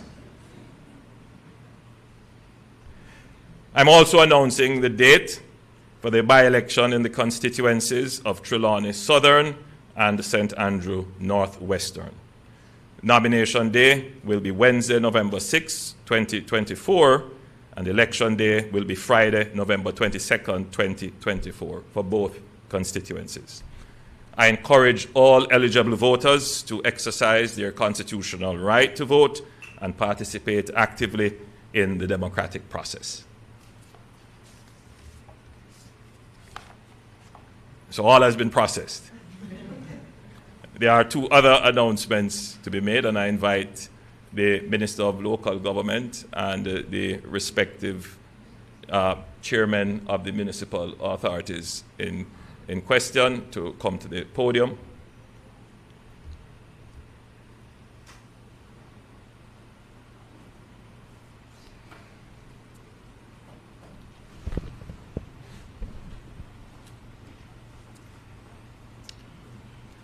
Morning, ladies and gentlemen. I'm joined by the Mayor of Morant Bay and the Mayor of May Pen as it relates to the 2 vacancies in the St. Thomas Municipal Corporation and in the Clarendon Municipal Corporation. Both mayors have consulted and have advised and have asked me to announce that the 6th of November, nomination day, the 22nd of November, will be election day for both divisions, respectively, in the St. Thomas and Clarendon Municipal Corporation. I will also use the same words of the Prime Minister by urging electorates in both divisions to go out and cast their votes. Thank you, gentlemen. So it seems there are no questions. All right, I think given the time, PM, and I know you have other engagements, we will do 2 questions, Naomi? Let's try for 2. Make it 3 since we All right, have so 3. since you have All 3 right, of them. Mahiri, let's start off. Good morning, Prime Minister. Mahiri Stewart from Nationwide News here. Good morning. All right, my question is, what went behind making the decision to make Favour Williams our new Minister of Finance and Dana Morris Dixon our new Education Minister, and when was this decision made? Well, the decision is effectively made now. If you're wondering when my mind settled on these things, maybe 5 minutes ago. No, the truth is that the Prime Ministerial prerogative to determine members of the cabinet is not beyond the questioning of the public, and I appreciate the question. Minister Favour Williams, you will recall, was actually a minister in the Ministry of Finance. If my memory serves me correct, you were a Minister of State and then a Minister without portfolio, and served with distinction at that time. So she's not new to the portfolio. If you were to look at her resume does recommend her to the position. In addition, and just to be clear, this business of people presenting their academic qualifications as a basis for political office is not something that I necessarily make a priority in the decision. But the truth is that the stakeholder community that she will serve specifically would want to know that someone who is going to be in that area has some technical competence. And so I don't think there could be any question about Minister Williams' technical competence in that field.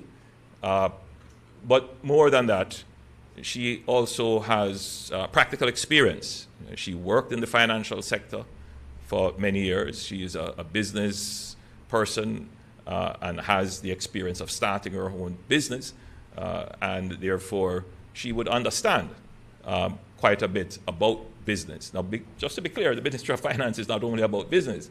As you would recall, a large part of the effort of the former Minister of Finance was in dealing with the unions and the wage issues, and there is something called the public sector that has to be properly managed. And so that person has to have skills in institution building and so forth. The idea, of course, is to ensure that whoever is in the Ministry of Finance is a disciple of the government's policy of fiscal discipline. That is what is really important. I could never put anyone there who is going to in any way depart from the hard-earned gains and sacrifice of the Jamaican people to get us to where we are today. And I'm confident that Minister Williams is a disciple. You know, my experience, my life experience in growing up in a, and I tell the story, sometimes people say I should tell it more, you know, in a one-bedroom board house in Spanish Town. My mother, a civil servant for many years, a single mother, trying to send 2 kids to school. If you ask me what my financial philosophy is, it's about being frugal. Frugality. Right? It's about making the most that you can out of the least resources that you have. So it's also about efficiency. And we never borrowed. I don't like debt. But of course, you know, debt is important, but you have to be able to manage it. So whoever is going to be the Minister of Finance has to have that similar kind of outlook. We're not going to put the country in debt. We're going to manage our affairs properly. We're going to be efficient. And we're going to be respectful of the sacrifice and hard work of people. And I think that Minister Williams would meet that criteria. Clearly, there are other persons in the cabinet who I could have considered. So the decision would also be on the basis of what would be the least disruptive to the operations of the government. And if I were to start to move the ministers around too often, projects that they have started, that they need to see through, things that are important to achieve, that could be disrupted and it could set the government behind. So clearly we look at competence, we look at the fit for purpose, but we also look at the overall operations of the government to make sure it is seamless. You know, we don't necessarily analyze the government's operation in an accurate way all the time. And the truth is that this administration has been probably the most stable administration we have had in the history of Jamaica. We have managed to make massive changes. Seamless, don't skip a beat, without disruption. And that can only inure to the benefit of the people of the country. So stability is an important part of any decision that we are going to make. And I'm certain that this decision will inure to the stability and continuity of government. But bear in mind what I have said and take it seriously. The government is engineering a pivot towards accelerated growth. It's a pivot towards an aggressive pursuit of growth. And believe me when I say we're going to be vicious in that regard. We have conquered the fiscal issues. Now it's time to conquer the growth issues. Thank you, Prime Minister. Very important intervention. We have 2 other questions. May I just acknowledge the presence of the Deputy Prime Minister, who is also here with us, Dr. Horace Chang. And I'm sure that many persons online are saying that the historical value of the moment is also not lost. Minister Williams being the first female, full female, how could I forget to mention that? Minister of Finance. All right. And the Gleaner now has the floor. But it's important to know that the decision was not made on that basis. Good morning, Prime Minister. Sashana Small from the Gleaner. Prime Minister, there was some speculation that you were in fact considering taking this post as well. Is there any truth to that? I want you to, you see, this is a challenge I'm having sometimes when I read the commentary. How does a speculation become a truth? Look, I've seen this argument about the possibility of me taking over the Ministry of Finance. It is always in my purview as Prime Minister to take over any ministry I choose. Then there is this issue of conflict of interest. I mean, just think about it. You know, all the ministers are accountable to me in any event. But would it make sense for the Prime Minister who has been indicating from more than a year now, and I've been saying these things very clearly, in the hopes that those people who write the headlines would pick them up, that Jamaica has to pivot, and I've used those exact words, that the new shift is to peace, productivity, to create the virtuous cycle for prosperity, that we're going to pivot to growth. Would it make sense that I am going to then take on the Ministry of Finance when the pivot now has to be growth? And would it also make sense for me to add an additional burden if I didn't give up the Ministry of Economic Growth and Job Creation to the already very substantial portfolio that I lead? I think people forget that I am a minister. I function like all the other ministers, and I have the largest ministry that is delivering the jobs, the infrastructure, the environmental protection, the housing, which is moving rapidly. Yes, I am a minister, and I function as a minister, in addition to doing the job of the Prime Minister. I'm not going to take on any more specific burdens right now, especially when the focus now shifts to really cranking up the growth agenda. And the growth agenda has several elements to it. A critical element which we have laid the groundwork for when we put in place a commission to do a review of the education sector is education as a critical element to the growth agenda. Believe it or not, the greatest constraint to growth at this moment is labor. We don't have enough, and we have underemployment of labor as well, and we don't have enough skills to drive growth. So this issue of human capital development requires laser-like attention. So that is where my energy and focus is going to be, along with the newly appointed Minister of Education and Skills. And then another constraint on our growth boundary is bureaucracy. So we are going to have to pivot now to look at the ease of doing business. Put it another way, the cost of doing business in Jamaica. All the processes and the red tape and all the institutions that we have put on, that have put on more regulation that is just slowing down and hampering business. We have to cut out all of those things now.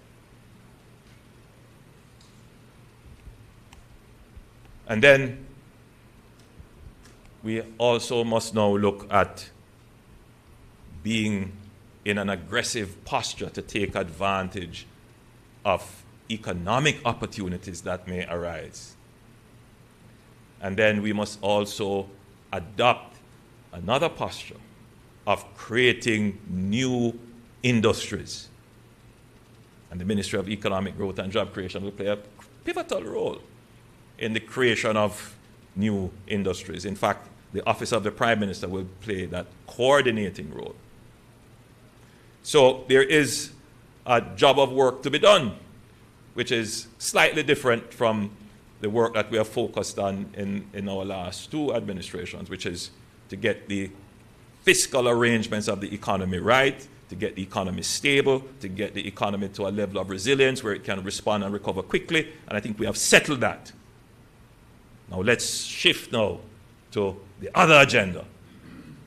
And in all of that, we cannot forget the most important thing, which is the pain points, the suffering of the people of Jamaica. That, you know, it's one thing to drive on the fancy highways that we have built, but when you come off them and then you have to be rocking in the pothole-filled roads, you're upset. We understand. We get it. But we are not going to be like other governments who tell you that, yeah, we're going to do it and can't do it.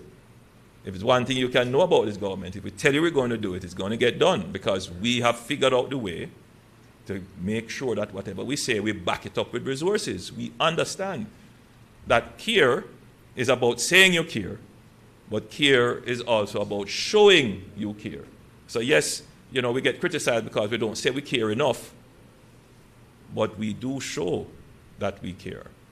And so you're going to get the government that does both. We're going to tell you we care, and that's the populism that any government can give you. But we're going to show you we care by managing the economy well and getting the resources to spend on the challenges that you face. So when we are making much about the new buses that we have bought, that's a tangible way to show we care.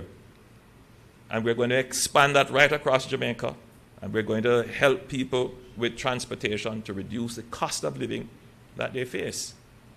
When we talk about caring in healthcare, Minister Tufton was here, we're going to be spending quite a bit of resources in healthcare to show that we really care. We are actually very focused on putting back the care in healthcare. Anyway, I'm giving you a speech you didn't ask for. Ladies and gentlemen, I Prime Minister, we so did much. promise one final question, Sure. so if we could, and of course we thank our broadcasters who are now broadcasting live, having heard your announcement. Kalisha. Thank you. Kalisha Williams, Television Jamaica. I have two questions, Mr. Holness, one for you and one for Minister Williams. You announced a by-election for South Trelawney.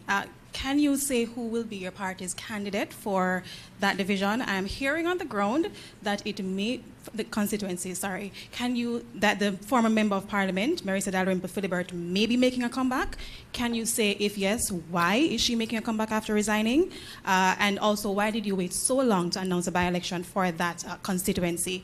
And for Minister Williams, big post as Finance Minister, what will be your first priority? Thank you. Yes, so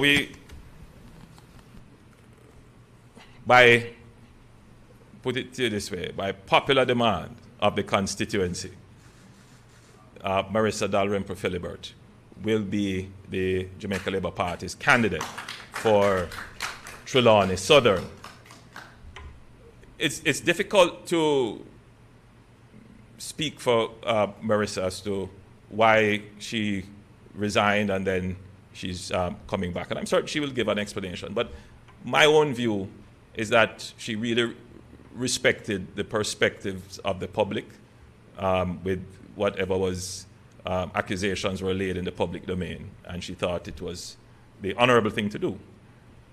But I think that as she went through the constituency and people kept demanding that she return, and she does have quite a popular support in the constituency.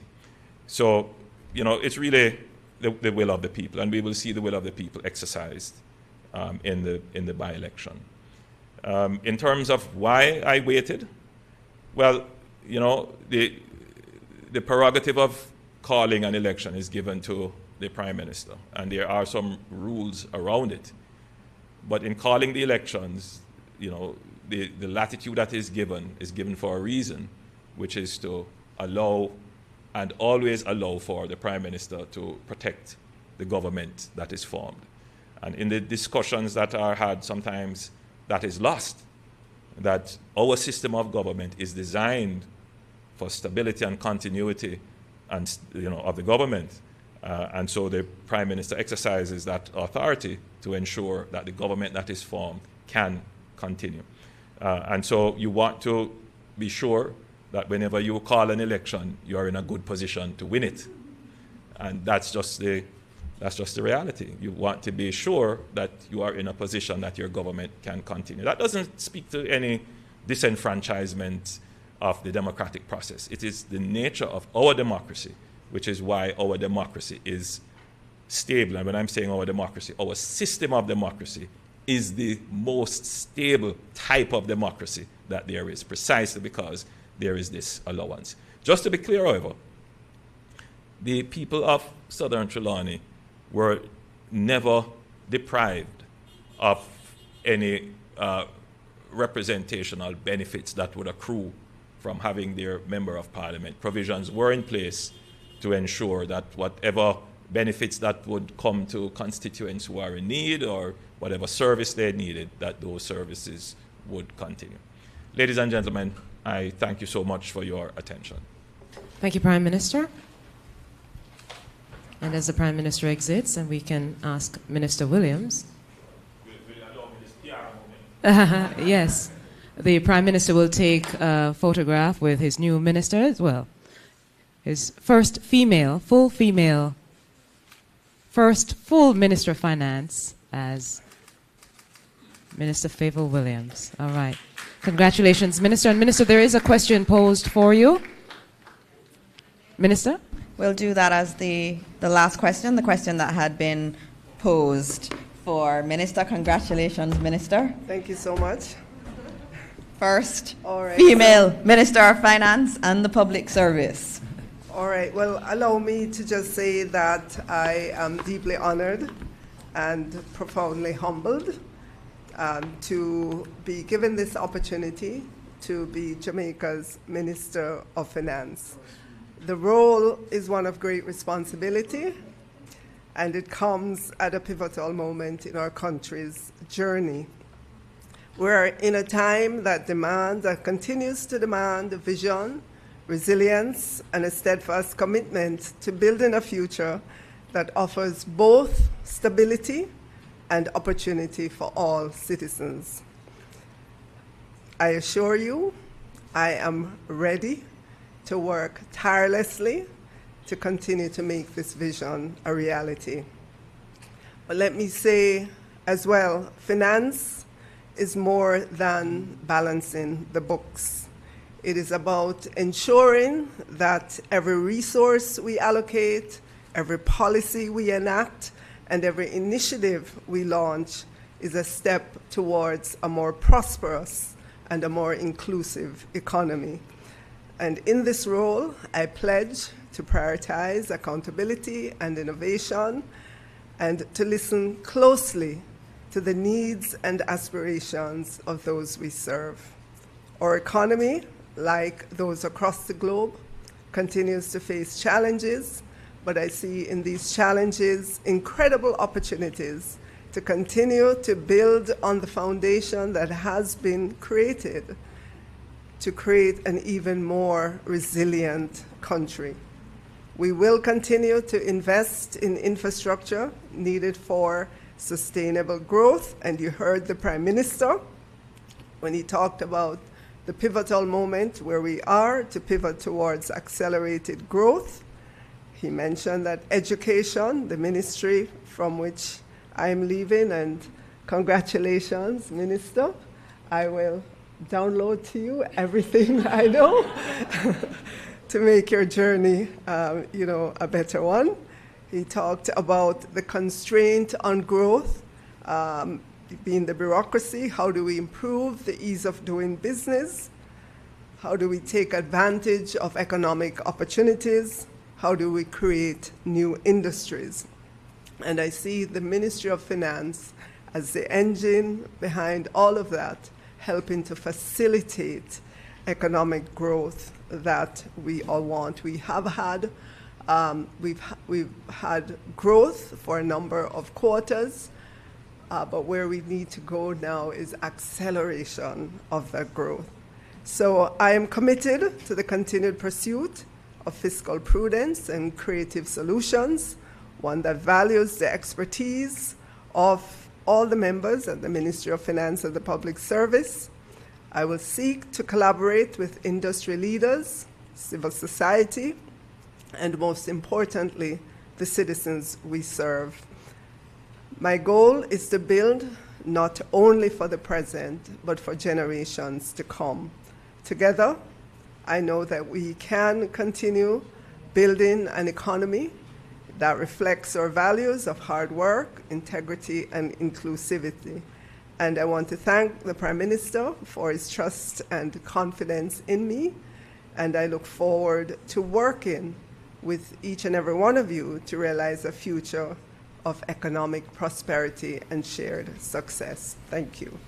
Thank you and so I hope much, that Minister. answers the question. I think it absolutely does answer, Minister, and congratulations again to you, and thank you to members of the media. Minister, may I take a little liberty? The media has asked that you too, as the incoming Minister of Information, respond to the question, your priority on day one, this being day one, now that you are elevated to education, along with your other responsibilities as well.